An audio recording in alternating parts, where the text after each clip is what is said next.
Olá, bom dia para você, seja bem-vindo a essa edição. Nós estamos ao vivo, agora 8 horas 31 minutos, aqui no nosso horário de sempre. Já parou para pensar no que você precisa saber para começar essa terça-feira bem informado? Pega o seu cafezinho que eu te conto quais são os assuntos que estão em jogo no Brasil e no mundo neste 9 de abril. Abro para você o nosso cardápio de notícias. Com 3 votos para absolver Sérgio Moro, TRE do Paraná retoma julgamento sobre cassação nesta terça-feira. Moro está a 1 voto da manutenção do seu mandato. Falamos sobre a Operação Escola Segura. Em 1 ano, o Ministério da Justiça recebe 9.000 denúncias e investiga 2.800 ameaças em escolas do país. Com o março mais quente já registrado, Terra tem 10º mês seguido com recorde de calor. E a gente fala também sobre a etapa regional que já começou a rolar da Copa Graça na Baixada Santista. A gente te conta tudo isso e muito mais a partir de agora. Seja muito bem-vindo. Bom, a briga entre o bilionário Elon Musk e o ministro Alexandre de Moraes está longe de terminar. As provocações começaram no sábado, quando Musk ameaçou reativar perfis de usuários que haviam sido bloqueados pela Justiça brasileira. Em um novo post, o americano decidiu atacar diretamente o presidente da República, Luiz Inácio Lula da Silva. Vamos ver. O bilionário voltou a atacar o ministro Alexandre de Moraes na noite desta segunda-feira. O chamou de ditador brutal e afirmou que o ministro tem o presidente Lula na coleira. As acusações são de censura e de ameaçar prender funcionários da rede social no Brasil. Nesta segunda-feira, Musk respondeu a publicações feitas pelos deputados federais Marcel Van Hatten e Nicolas Ferreira. Ao interagir com o parlamentar gaúcho, o bilionário questionou o motivo de o Congresso manter Moraes como ministro. Depois, ao comentar uma publicação de Nicolas Ferreira, Musk disse que precisa levar os funcionários do X no Brasil para um lugar seguro antes de fazer uma cópia do banco de dados completa. Ele também afirmou que os funcionários da rede social disseram que seriam presos. Em outras publicações, Musk afirmou que Moraes é obviamente o ditador não eleito do Brasil. Até a última atualização desta reportagem, contas bloqueadas por determinação da Justiça, como as de Luciano Hang, Alan dos Santos e Daniel Silveira, continuavam fora do ar. No domingo, o ministro Alexandre de Moraes determinou que a conduta de Elon Musk seja investigada e ordenou que o antigo Twitter não desobedeça às decisões judiciais sob pena de multa de R$100 mil para cada perfil bloqueado que for reativado. Na decisão, Moraes afirmou ter visto indícios de obstrução de justiça e incitação ao crime nas atitudes de Musk. Além disso, o ministro entendeu que o bilionário usou as redes sociais para espalhar desinformação e desestabilizar instituições do Estado Democrático de Direito. Bom, e o julgamento do pedido de cassação do mandato do senador Sérgio Moro foi suspenso mais uma vez, nesta segunda-feira, por um pedido de vista no Tribunal Regional Eleitoral do Paraná. O placar de 3-1 agora está favorável ao senador. Faltam mais 3 juízes votarem e ele só precisa de 1 voto para garantir a continuidade do seu mandato. O Tribunal Regional Eleitoral do Paraná retoma nesta terça-feira o julgamento de 2 ações que solicitam a cassação do mandato do senador Sérgio Moro, do União Brasil, alegando o abuso de poder econômico, Caixa 2 e uso indevido de meios de comunicação durante a pré-campanha de 2022. Até o momento, o placar está em 3-1 contra a cassação, com a defesa negando as acusações e argumentando sobre a temporalidade dos gastos. O julgamento foi suspenso nesta segunda-feira por um pedido de vista do desembargador Júlio Jacob Júnior. E se Moro for condenado, poderá recorrer ao Tribunal Superior Eleitoral, o TSE. O relator inicial do caso argumentou falta de provas de irregularidades e destacou que o julgamento não trata da Operação Lava Jato, mas sim dos supostos desvios durante a pré-campanha. Por outro lado, um desembargador votou a favor da cassação, alegando desequilíbrio na disputa eleitoral devido a possíveis vantagens de Moro. Outros votos divergentes foram apresentados, sendo um contra a cassação e outro argumentando que os gastos não evidenciam abuso econômico. O Ministério da Justiça recebeu em 1 ano 9.400 denúncias de ameaças em escolas do país. A Operação Escola Segura também monitora redes sociais e já prendeu e apreendeu 400 pessoas envolvidas nessas ameaças. 25,98 denúncias por dia. São 2,8 mil casos de ameaça a escolas em todo o país, investigados pelo Ministério da Justiça e Segurança Pública. A chamada Operação Escola Segura, criada em abril do ano passado, já contabilizou 12 tentativas de ataques a instituições educacionais em todo o Brasil. Esse é um movimento que atua com ações preventivas e conta com a adesão das 27 unidades da federação. Juntos trabalham cerca de 51 chefes de delegacias de investigação e 89 chefes de agências de inteligência de segurança pública, como polícias civis e militar. Um edital com investimento de 150 milhões de reais foi lançado para escolher iniciativas de combate à violência nas escolas.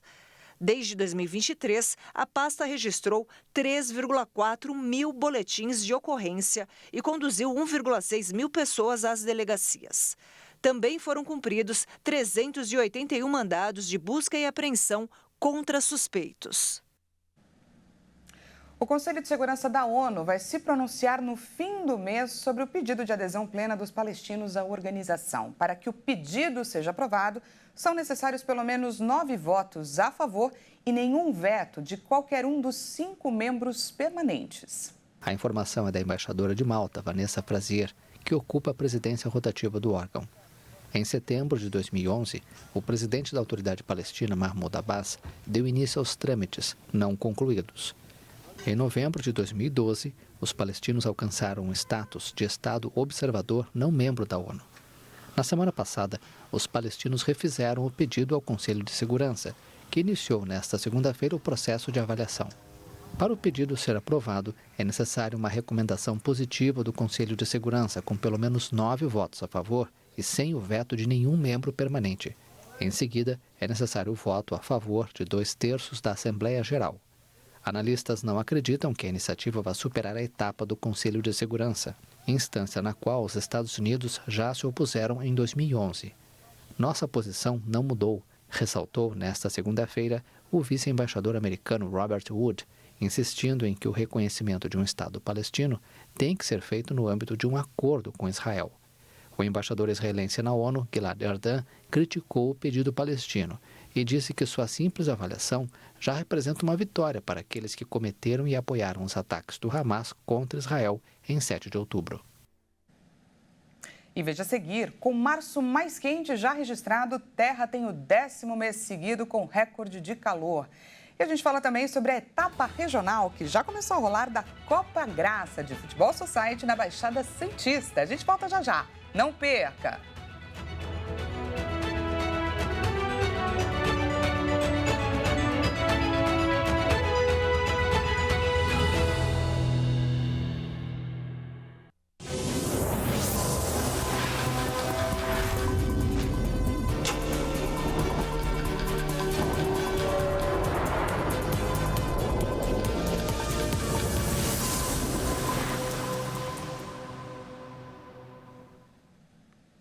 Seja bem-vindo mais uma vez, nós estamos de volta e ao vivo, 8h42 pelo horário de Brasília. Trazemos mais destaques dessa terça-feira, claro, para compartilhar com você.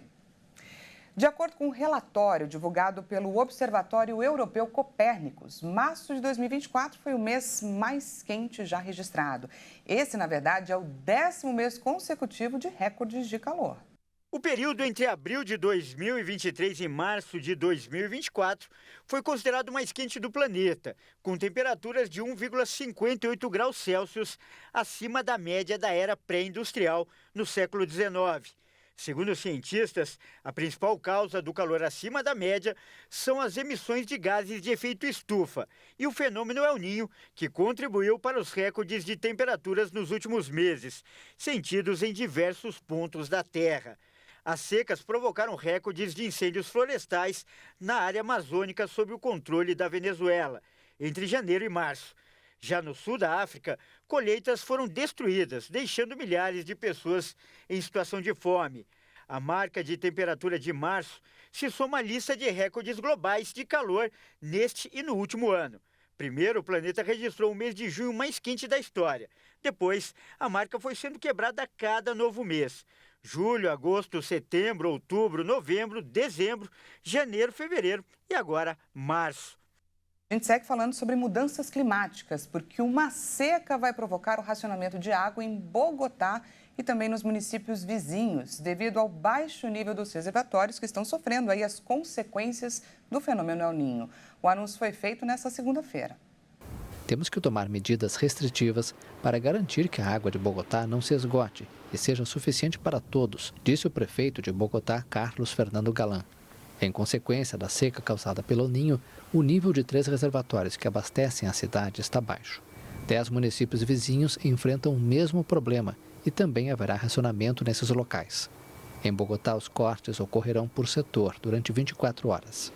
Em 2 semanas, a Prefeitura vai analisar se será necessário estender o racionamento, uma vez que a meta é diminuir o consumo de água nos lares em 11%. Durante quase um ano, entre 1992 e 93, Bogotá e diversas regiões da Colômbia enfrentaram apagões de até 9 horas por dia devido ao baixo nível de água nas hidrelétricas, por causa do fenômeno El Niño. O ex-vice-presidente do Equador, Jorge Glass, preso na última sexta-feira em uma operação policial na Embaixada do México, em Quito, foi hospitalizado nesta segunda-feira por se negar a comer na prisão em Guayaquil. Uma crise diplomática foi instaurada depois que policiais equatorianos invadiram a Embaixada mexicana. A informação foi confirmada pela autoridade penitenciária nesta segunda-feira, acrescentando que ele está estável em um hospital naval em Guayaquil e deverá ser mantido em observações nas próximas horas, até ser devolvido à prisão. Uma crise diplomática foi deflagrada, levando o México a romper relações com o Equador após policiais equatorianos invadirem a embaixada mexicana na noite de sexta-feira, horas depois de ser concedido asilo político a um homem de 54 anos que, desde dezembro, estava na representação diplomática. Nesta segunda-feira, o presidente do México, Andrés Manuel López Obrador, atribuiu o episódio a uma combinação de inexperiência, má assessoria e busca de apoio interno por parte do governo equatoriano. A chancelaria mexicana informou planos de denunciar o Equador perante a Corte Internacional de Justiça pela invasão policial à sua embaixada. A ministra das Relações Exteriores equatoriana, Gabriela Sommerfeld, disse que seu país está aberto a restabelecer as relações com o México, o que o presidente Daniel Noboa reforçou ao afirmar que está disposto a resolver qualquer diferença.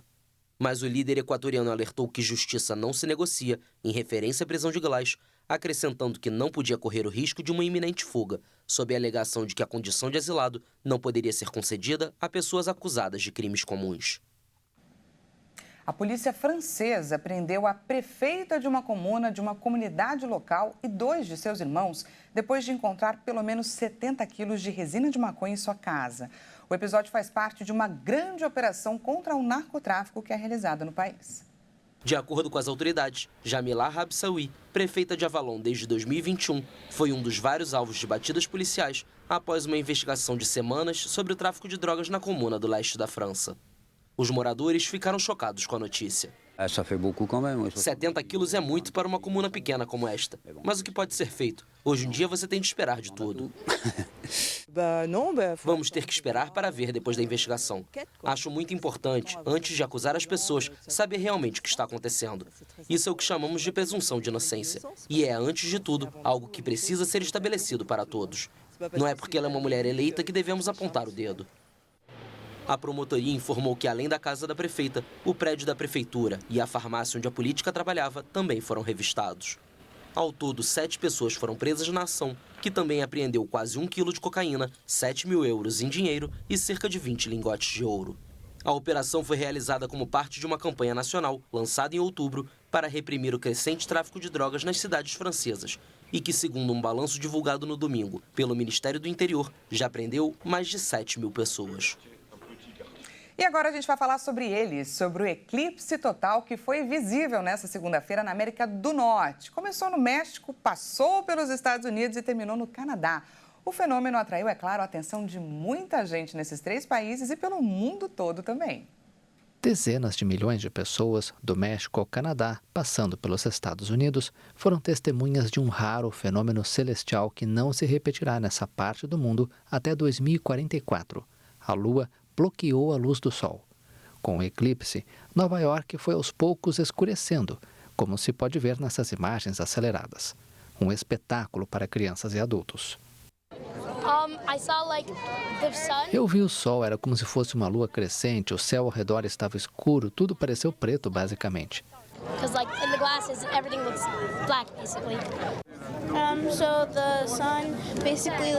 O sol basicamente estava cheio e então a lua começou a ficar assim. E agora é uma lua crescente. Muito legal, adoro essas coisas do espaço sideral, muito legal. O eclipse total foi visível nesta segunda-feira na América do Norte. Começou no México, passou pelos Estados Unidos e terminou no Canadá. Do espaço também foi possível ver. Essas imagens gravadas da Estação Espacial Internacional mostram a sombra da Lua passando sobre a Terra. Estima-se que 32 milhões de pessoas vivam no chamado Caminho da Totalidade, área de aproximadamente 185 quilômetros, na qual a Lua bloqueou completamente o Sol. A NASA informou que diversos estudos estavam sendo preparados em torno do eclipse, desde seus efeitos na atmosfera da Terra e no comportamento animal até a psicologia humana.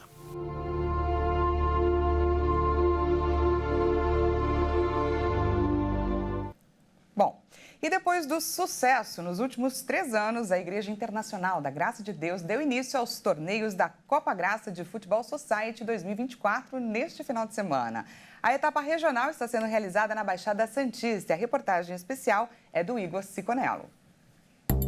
Luta, força, resiliência, amizade, amor a Deus e muito futebol. Elementos que juntos fazem parte dessa grande festa que já está na 4ª edição.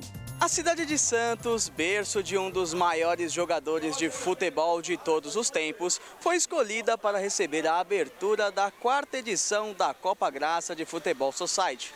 Um projeto criado com apoio do deputado Davi Soares, que busca fazer a integração entre os membros da Igreja da Graça com a comunidade. E o mais importante de tudo, espalhar a palavra de Deus. O torneio, que reúne membros da Igreja Internacional da Graça de Deus, promete repetir o sucesso das 3 edições anteriores e seguir rendendo frutos dentro e fora de campo. Antes mesmo da bola rolar, os membros da igreja trabalharam duro para fazer a melhor festa possível. O pastor Edmilson, um dos responsáveis por organizar o torneio, contou para a nossa equipe um pouco mais sobre os desafios e virtudes de organizar a Copa Graça. Desafio, na verdade, é porque a gente tem que juntar, né? Na verdade, reunir um grande elenco, né? Porque são 20 equipes, né? 20 equipes e às vezes um pouquinho de dificuldade, mas devagarinho a gente vai juntando, vai organizando. Temos uma boa equipe também trabalhando aqui na Baixada Santista e a gente consegue organizar isso, né? O primeiro dia é um pouco assim mais desafiador, mas logo em seguida a coisa vai engrenando. Agora é gratificante a gente conseguir, na verdade, estar reunindo, né, um dia como esse, né, não só hoje nós estamos começando, mas a gente está reunindo hoje esse pessoal e vamos passar várias semanas reunindo com aquela paixão nacional, por assim dizer, que é o futebol, mas principalmente reunindo e falando um pouco de Jesus, reunindo essa turma para falar da palavra de Deus também no futebol. O pastor Newton Bento, coordenador geral do torneio, contou as principais novidades desta edição. Tem mais equipes, né? Mais cidades. Estamos praticamente fazendo a Copa em todo o estado, né? As novidades neste ano é mais a questão de aumento de competidores, de equipes. Tem sido uma benção. Ele também relatou para a nossa equipe um testemunho de um jovem que estava perdido no mundo das drogas e voltou a frequentar a igreja por conta da Copa Graça. O nosso maior testemunho na Copa é de um rapaz aqui de Praia Grande mesmo, da Baixada Santista, chamado Messias. Ele é da nossa igreja hoje, do Samambaia. Vai jogar, acho que hoje já tem a partida do Samambaia. Ele era drogado, né? Tinha uma vida no mundo das drogas e por meio da Copa, hoje ele é obreiro da nossa igreja. Então, foi um trabalho muito bonito que foi feito pela vida do Messias. O pastor Eduardo Galhardo, regional de Santos, também deu seu depoimento sobre a realização deste torneio e deixou um convite para todos participarem deste grande evento. O maior desafio é nós rompermos a barreira, né? O bloqueio, que às vezes as pessoas falaram assim, mas é evangélico, é crente, vai jogar futebol. Mas na realidade não é só futebol, né? Aqui nós nos reunimos e olha, temos muitos testemunhos de pessoas que vieram, participaram da Copa e olharam para Jesus como nunca tinham olhado. Acabaram sendo batizados e hoje são uma bênção para a glória do Senhor. Já estão participando dessa Copa mas já estão firmes com Jesus. Vem para cá, olha, vale a pena, é muito gostoso. Aliás, né, a palavra diz, é importante que os irmãos vivem em união. Isso nós estamos fazendo. Meu agradecimento total aí ao doutor Davi Soares, um grande abraço, que tem realmente sido o pioneiro, né, nessa ideia, o pastor Newton, que realmente tem bravamente, né, enfrentado aí muitos desafios para poder colocar essa Copa aí, não só em São Paulo, mas no Brasil inteiro. Na entrada em campo, os jogadores foram ovacionados com uma bela festa produzida pelos membros da igreja. Antes mesmo da bola rolar, o pastor Newton Bento comandou a oração para que o campeonato possa ser abençoado e que continue rendendo belas histórias.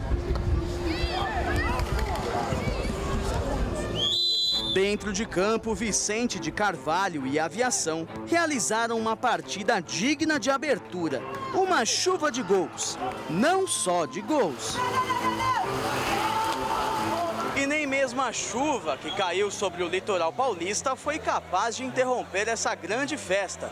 Na partida de abertura, o Vicente de Carvalho venceu o Clube da Aviação por 7-4 em um jogo disputado do início ao fim. Dois destaques da partida deram declarações sobre o que foi esse primeiro jogo e o que esperar da competição. O jogo foi muito bom, né? E, infelizmente a gente não conseguiu sair com os 3 pontos, ganhar, mas eu creio que a gente vai melhorar nossa equipe e na próxima partida a gente vai dar muito melhor ainda que a gente fez, né? E esse campeonato aqui, em relação ao futebol, é uma grande forma de evangelizar nossos irmãos aqui, aqueles que estão afastados de Deus, afastados ali que por algum motivo, e é uma forma de se encontrar de novo nos caminhos de Deus, né? Então, eu creio que esse campeonato é muito mais do que um futebol. A gente veio para defender o título, né? Ano passado a gente foi campeão. Foi uma partida boa, a chuva atrapalhou um pouco, o campo ficou um pouco alagado, mas a gente conseguiu manter o ritmo desde o começo e se manter vitorioso aí. Dentro das 4 linhas, sempre uma equipe terá que sair vitoriosa e a outra, infelizmente, perdedora. Mas nós sabemos que quando jogamos no time de Cristo, todos nós saímos vitoriosos e temos bênçãos em nossas vidas.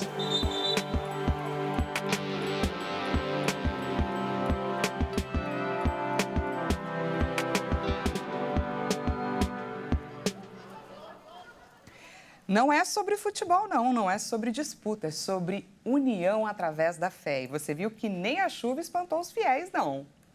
Antes de encerrar essa edição, por que não uma bela imagem para inspirar aí a sua terça-feira? Que tal uma praia com água transparente, areia branquinha e uma enorme construção medieval convivendo lado a lado em meio à cidade? Eu poderia estar aqui descrevendo o cenário de um filme que aborda passado e futuro? Pois bem, mas essa imagem, gente, existe sim na vida real, não precisamos de inteligência artificial para criá-la, não. Podemos encontrar essa imagem em Tossa de Mar, na Espanha. A descrição que eu acabei de falar aparece agora na sua tela, não aparece? À beira da praia, uma construção histórica maravilhosa que atrai muitos turistas. Um fator positivo é que essa cidade fica a 85 quilômetros de Barcelona, levando menos aí de 2 horas numa viagem de carro pela Via Expressa. Eu nem preciso dizer que isso é destino de muitos turistas, está ali no itinerário de muitos deles. Só a título de curiosidade, por lá acabou de chegar tarde, enquanto aqui são 8 horas e 57 minutos, por lá já são 13 horas e 57, quase 14 horas da tarde. Bom, e é com essas imagens maravilhosas que a gente encerra esse jornal de hoje. Não se esqueça que daqui a pouquinho, às 10 horas, Kleber Werneck chega com mais notícias para você. Uma excelente terça-feira e até mais.